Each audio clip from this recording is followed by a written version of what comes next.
कहानी बहू को रोटी बनाकर नहीं खिला सकती। पता नहीं किस जन्म की दुश्मनी निकाल रही हैं मुझसे। ऐसी छुई मुई बनकर बैठी रहती हैं जैसे मेरे आने से पहले 8-10 नौकर चाकर आगे पीछे फिरते रहते थे।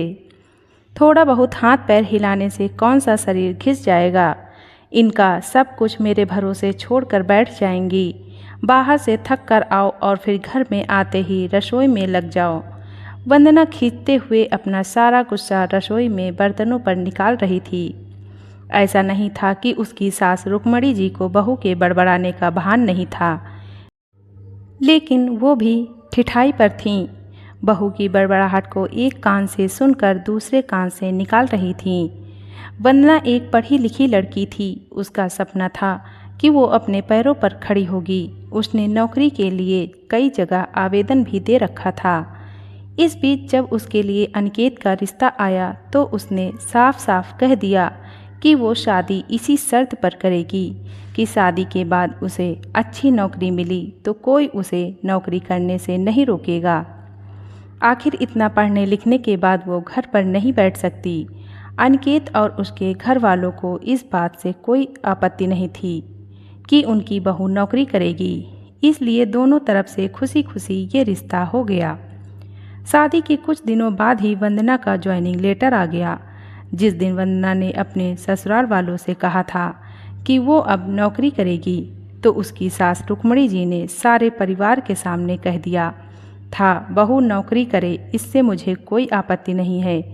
मैं ये भी नहीं कहूँगी कि वो पहले सारे घर का काम करे फिर नौकरी पर जाए, लेकिन मैं भी अब पहले की तरह पूरा घर नहीं संभाल सकती। मुझे सब कुछ मंजूर है, लेकिन मुझसे ये उम्मीद मत रख करना कि मैं बहू को रोटियां बनाकर खिलाऊंगी। मुझे पता है कि अगर मैं एक बार इस भंवर में फंस गई तो ज़िंदगी भर नहीं निकल पाऊंगी। उस वक्त सबको रुक्मणी जी की बातें सुनकर हैरानी तो हुई थी। उनके पति ने तो ये भी कहा कि मुझे नहीं पता था कि मेरी सीधी सरल पत्नी भी सास बनते ही अपना रूप बदल लेगी। लेकिन इन सब बातों का रुक्मणी जी पर कोई असर नहीं हुआ। वो तो अपनी जिद पर अड़ी थीं। खैर, वंदना को तो नौकरी करनी ही थी, क्योंकि घर के थोड़े से काम के लिए वो अपनी इतनी अच्छी नौकरी तो नहीं छोड़ सकती थी। वहीं उसके पति और ससुर जी ने भी नौकरी की इजाज़त दे दी थी, तो वो फिर कहाँ रुकने वाली थी। इस समस्या का ये हल निकाला गया कि घर के कामों के लिए एक काम वाली और खाना बनाने के लिए कुक रख ली गई। खाना बनाने वाली सुबह और शाम का खाना बनाकर चली जाती। वंदना का काम था ऑफिस से आकर बस खाना परोसना। यूं ही दिन निकल रहे थे। वंदना की शादी को 2 साल हो चुके थे। अब तो वंदना और बाकी सब घरवालों को इस रूटीन की आदत हो गई थी, लेकिन मुश्किल तो तब होती थी जब कभी खाना बनाने वाली छुट्टी ले लेती थी।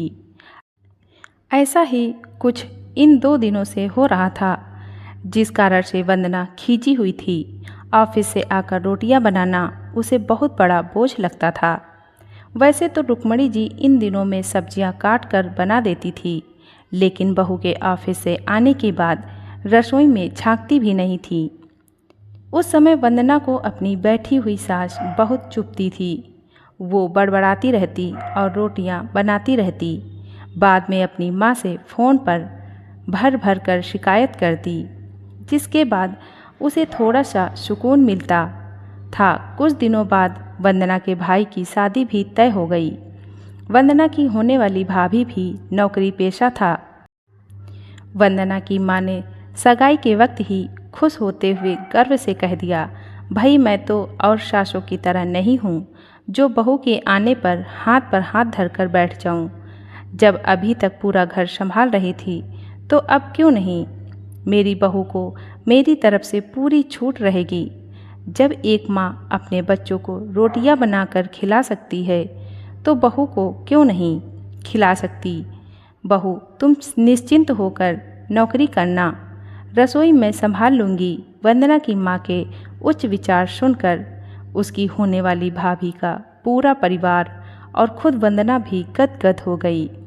वाह माँ, आप कितने बड़े दिल की हैं, काश मेरी सास भी आपकी तरह होती। लेकिन मेरी किस्मत में ये सुख कहाँ, मेरी सास को तो बस हुक्म चलाना आता है। मुझे गर्व है कि मेरी माँ इतने खुले विचारों की है। अपनी चिड़चिड़ाहट से निकालते हुए वंदना बोली।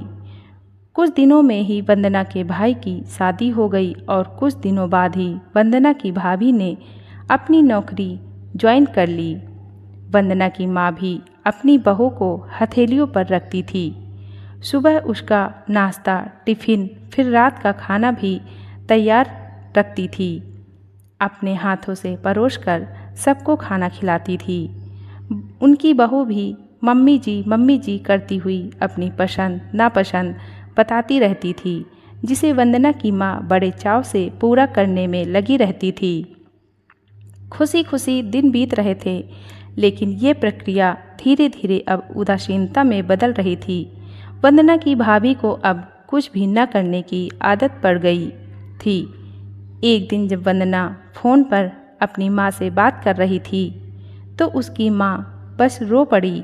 बेटा, मैं इतना करती हूँ तेरी भाभी के लिए, फिर भी उसे मेरी कद्र नहीं। अरे मेरी दी हुई छूट अब मुझ पर ही भारी पड़ने लगी है।